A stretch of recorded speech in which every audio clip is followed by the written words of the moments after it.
اہل ایمان جو ہوتے ہیں ان کی زندگی بڑی بافیض ہوتی ہے. اہل ایمان بڑے بابرکت لوگ ہوتے ہیں. اللہ تبارک و تعالیٰ نے قرآن مجید میں فرمایا ہے کہ ان الذین آمنوا وعملوا الصالحات، فرمایا بے شک وہ لوگ جو ایمان لے آئے اور پھر انہوں نے نیک اعمال کیے، لہم اجر غیر ممنون، فرمایا اللہ انہیں وہ اجر عطا فرمائے گا جو کبھی ختم نہیں ہوگا. یہ ایسی جماعت ہے جو ایمان لانے کے بعد نیک اعمال کرتی ہے کہ ان کے لیے لا متناہی اجر ہے اللہ کی بارگاہ میں، لا متناہی اجر. صرف شرط یہ ہے کہ باپ کو احساس ہونا ضروری ہوتا ہے کہ میں اب باپ ہوں. استاد کے لیے یہ احساس بڑا ضروری ہوتا ہے کہ میں ایک استاد ہوں. یہاں فیضان ہے حضرت سیدی ابو البرکات علیہ رحمہ کا. سید صاحب اپنے شاگردوں سے فرمایا کرتے تھے کہ تم کہتے رہو کہ ہم گناہگار ہیں، ہم تو عاجز بندے ہیں، پر یاد رکھنا لوگ عالم کا اٹھنا بیٹھنا دین سمجھتے ہیں، اس کا آنا جانا دین سمجھتے ہیں. لوگ کہتے ہیں فلاں مولانا بھی تو کر رہے تھے. تو اس کے لیے یہ احساس ہونا بھی ضروری ہے کہ میں اب کس مسند پہ ہوں. اسے اس بات کا وہ جو کہا گیا نا کہ من عرف نفسہ فقد عرف ربہ، جس نے ذرا پہچان لیا نا کہ میں کون ہوں، وہی تو اس رستے پہ چل نکلا ہے جس رستے پہ انسان کو اللہ تعالیٰ کی معرفت نصیب ہوتی ہے. بندہ مومن بڑا بافیض ہوتا ہے، بڑا بابرکت ہوتا ہے، بس اسے سمجھ لینا چاہیے کہ میں مومن ہوں. اسے اس بات کا احساس ہونا چاہیے کہ میں، آپ دیکھیے نا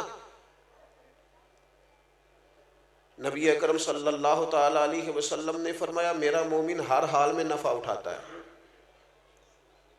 اگر اللہ تعالیٰ اسے نعمت دے تو شکر کر کے نفع لے لیتا ہے، اور اگر رب کوئی آزمائش ڈالے تو صبر کر کے رب سے اجر لے لیتا ہے.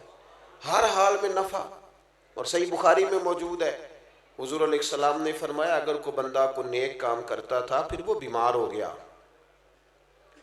یا کسی وجہ سے کمزور ہو گیا اور وہ کام نہ کر پایا، کوئی عذر مانے ہوا، تو کریم محبوب علیہ السلام فرماتے ہیں رب فرشتوں سے فرماتا ہے کہ چونکہ تقدیر کی رسی نے اس بندے کو جکڑ لیا ہے، لہذا وہ جو نیک اعمال کرتا تھا نا صحت کی حالت میں، وہ تم اس کے نامہ اعمال میں لکھتے رہنا، اس کو وہ اجر دیا جائے گا جو کبھی ختم نہیں ہوگا. ہمارا یہ مسئلہ ہوتا ہے کہ ہم نہ مفت کا احساس کمزوری کا شکار ہوتے ہیں بلا وجہ کا. ہمارے ایک بزرگ تھے وہ فرمایا کرتے تھے کہ بھائی اگر تمہیں کوئی بندہ مولوی صاحب کہے تو پریشان نہیں ہونا، اس کو باعث فخر سمجھنا ہے. بعض لوگ پریشان ہو کہتے میں نے تو میرا مولوی نہ سمجھی، وہ کہتے تھے اسے کہا کرو نہیں تو مینوں سمجھی میں مولوی ہوں. اس میں کمزوری والی کون سی بات ہے؟ اسے اپنی عزت کا احترام کا پتہ ہونا چاہیے، اسے پتہ ہونا چاہیے اللہ نے اسے کیا اعزاز عطا کیا ہے. تو بندہ مومن اللہ تبارک و تعالیٰ نے اسے بڑے اعزازات سے نوازا ہوتا ہے. یہ تو کلمہ پڑھ لیتے ہیں نا جب کلمہ، تو پھر اس کی شان یہ بن جاتی ہے کہ کنتم خیر امت، کلمہ پڑھتے ہی اللہ تعالیٰ اسے ساری امتوں پر اعزاز عطا فرما دیتا ہے. ہم نہ اس بات کو سمجھنے کو تیار نہیں ہوتے. میں نے دیکھا ہے صرف غریب آدمی ہی امیر سے مرعوب نہیں ہوتا، وزیروں کو مرعوب ہوتے دیکھا ہے. یہ کہاں سے آ گیا جی؟ یہ برطانیہ سے آ گیا ہے. یہ کہاں سے آ گیا؟ یہ امریکہ سے آ گیا ہے. وہ ہمارے ہاں نا لوگ مسئلہ بھی پوچھتے ہیں، کوئی بیچارہ غریب عیسائی ہو نا کبھی تو لوگ مسئلہ پوچھتے ہیں کہ سانیہ نال کھانا جائز ہے. تو میں کہنا جی امریکہ دا صدر سائی آ جائے پاکستان تو پھر نہیں تساں کدی مسئلہ پوچھا کبھی کسی نے؟ وہاں تو سارے بیٹھے ہوتے ہیں. حضرت مسکرا رہے، آپ غور کریں بات پہ، وہاں جو مولوی مفتی مشیر ہوتے ہیں وہ بھی ساتھ بیٹھے ہوتے ہیں. کبھی کسی نے پوچھا ہے کیا جائز ہے؟ کہ اس کا مطلب ہے فتوے میں بھی فرق ہے کہ غریب ہو تو فتویٰ اور ہے اور امیر ہو تو معاملہ ذرا اور ہے. آپ میری بات کو سمجھیں کہ مرعوب ہو جانا، کسی کے رعب کا شکار ہونا، اس سے ذرا اوپر اٹھے.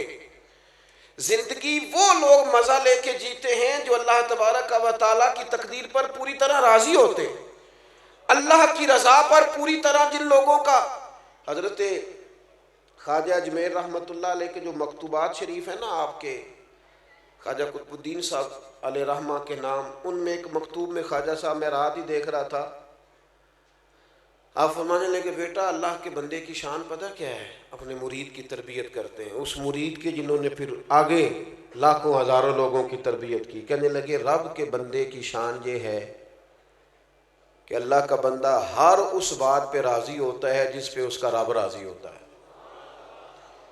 حضرت ابراہیم ابن ادہم نے ایک دفعہ کہا تھا نا، دنیا میں جو کچھ ہو رہا ہے میری مرضی سے ہو رہا ہے، تو ہر بندے کا ہاضمہ ٹھیک نہیں ہوتا، بعض لوگ پریشان ہو گئے، کہنے لگے بابا سارا کچھ تیری مرضی سے ہو رہا ہے، یہ بہت بڑی بات کر دی، سارا کچھ یہ کیسے؟ تو آپ فرمانے لگے دراصل میری مرضی وہی ہے جو میرے رب کی مرضی ہے، میں نے اپنی مرضی چھوڑ دی ہے، وہ بات پہلے تھی جب سے اپنی مرضی رب کی مرضی میں فنا کی ہے نا، اب جو ہو رہا ہے میری مرضی سے ہو رہا ہے، چونکہ میرے رب کی مرضی سے ہو رہا ہے۔ جب بندہ پہچان لیتا ہے نا کہ یار میرے اندر تو صلاحیت ہے، میں کچھ کر سکتا ہوں، پھر وہ کسی جگہ اپنا وقت نہیں ضائع کرتا، پھر وہ کسی ایسی جگہ کھڑا نظر نہیں آتا جو جگہ اس کے سٹیٹس کے مطابق نہ ہو، پھر وہ صبح سے لے کے شام تک سارا ٹائم بننے سنورنے میں نہیں گزارتا، پھر سادے کپڑوں سے بھی، سادہ طرز زندگی سے بھی، عام لباس سے بھی، جو میسر آ جائے اس سے بھی وہ بڑے بڑے کام کر جاتا ہے۔ آپ جہاں رہتے ہیں، جہاں ابھی بھی گلی سے گاڑی کو گزرنے میں 25 منٹ لگ جاتے ہیں، لیکن یہاں سے فتاوی نوریہ کو گلی گلی پہنچنے میں کوئی منٹ بھی نہیں لگا، وہ پہنچ گیا ہے سب جگہوں پہ، اس لیے کہ جب آپ کا مزاج ہوتا ہے نا کہ مجھے کام کرنا ہے۔ اعلیٰ حضرت بریلوی رحمۃ اللہ علیہ کے زمانے میں کہاں اتنی جدت تھی، کہاں اتنا کچھ پہنچایا جا سکتا تھا، کیسے ایک منٹ میں ہر چیز جگہ جگہ پہنچائی جا سکتی تھی، لیکن ان کو پتا تھا میں لکھوں گا، میں کام کروں گا، پیچھے اخلاص تھا، جب خلوص ہوتا ہے تو پھر اللہ تعالیٰ اس کام کو پھیلا دیتا ہے۔ ہم نہ کوئی کام نہیں کر رہے، کوئی ذمہ داری کا احساس نہیں کر رہے، کوئی ڈیوٹی نہیں کر رہے، معاشرہ جب اتنا زیادہ بگڑ جائے تو پھر تو بہت زیادہ ذمہ داری کے احساس کی ضرورت ہوتی ہے، ہم آگے نہیں بڑھنا چاہ رہے۔ ایک تو اگر کوئی شخص کام بھی کرتا ہے تو وہ الجھ جاتا ہے روزی روٹی کے چکر میں، جتنے لوگ اپنے بچوں کی تربیت کرتے ہیں، دینی لوگ ہوں اللہ ماشاءاللہ یا دنیاوی ہوں، وہ صرف روزی روٹی کمانے کے طریقے بتا، اس کا نقصان یہ ہوتا ہے کہ بچے روحانی طور پر کمزور ہو جاتے ہیں، اخلاقی طور پر ان کے اندر وہ جرت ہی پیدا نہیں ہوتی، وہ خوبصورتی جو ایک خوبصورت مسلمان نوجوان کے اندر ہونی چاہیے، وہ صبر کی، شکر کی، قناعت کی دولت جو کسی بندہ مومن کا حسین زیور ہے، وہ ہمارے بچوں کے پاس نہیں ہوتا۔ یعنی مالدار گھرانے کا بچہ ہے، اسے ساری آسانیاں میسر ہیں، وہ بہترین غذا کھاتا ہے، لیکن صبر ایک منٹ کے لیے بھی نہیں ہے اس کے اندر۔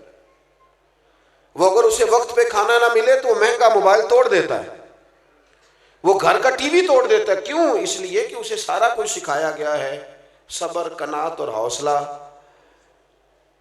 وہ تو لاڈلا سمجھ کے اس کے ساتھ وقت گزار رہا ہے، لیکن اس کی بیوی کہتی ہے کہ کاش اسے کچھ تھوڑے اور طریقے بھی بتائے جاتے، کچھ اور سلیقے بھی سکھائے جاتے۔ دنیا میں سب سے زیادہ پیار رسول کریم علیہ السلام نے کیا ہے اپنی شہزادیوں کے ساتھ، اور سیدہ پاک چھوٹی تھیں تو سب سے زیادہ محبت حضرت فاطمہ الزہرا کے ساتھ فرمائی ہے۔ لیکن آپ پڑھ لیں تاریخ، دیکھ لیں کتب احادیث، صحیح حدیث میں ملے گا، حضرت فاطمہ الزہرا رضی اللہ تعالیٰ عنہ نے جب آ کے عرض کیا یا رسول اللہ صلی اللہ تعالیٰ علیہ وسلم، یہ مقدس ہاتھوں پہ چھالے چکی پیس پیس کے پڑ گئے، اور اگر ایک کنیز مل جائے، غلام مل جائے تو کام کاج میں میرا ہاتھ بٹائے گا، اور آئی اس دروازے سے پر ہیں جس سے کبھی کوئی خالی گیا ہی نہیں۔ یا رسول اللہ صلی اللہ تعالیٰ علیہ وسلم، غلام مل جائے تو قریب نے کیا جواب دیا؟ فرمایا غلام تو ہیں پر مدینے کے غریبوں کے لیے رکھے گئے ہیں، آپ کو تحفہ دیتے ہیں۔ یا رسول اللہ فرمائیے، فرمایا 33 بار سبحان اللہ پڑھا کریں۔ صحیح بتاؤ، صحیح ابا جی کا حق نہیں بنتا بیٹی کو وظیفہ بتانے کا، اماں کا حق نہیں بنتا انہیں وظیفے پہ لگانے کا؟ کیا ان کی ذمہ داریوں میں یہ شامل نہیں ہے کہ ان کو کسی روحانی کام لگایا جائے؟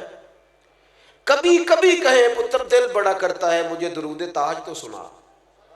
کبھی طبیعت کیا ہمارے ذمے نہیں لگایا تھا حضور نے کہ اپنی اولاد کو میری محبت سکھانا، میری اولاد کی محبت سکھانا، قرآن پاک کی تعلیم سکھانا. رسول کریم علیہ السلام نے کہا فاطمہ 33 بار سبحان اللہ پڑھا کریں، 33 بار الحمدللہ پڑھا کریں، 34 بار اللہ اکبر کہا کریں. جب بھی تسبیح ختم ہوگی اللہ غلام آزاد کرنے کا ثواب عطا کرے گا.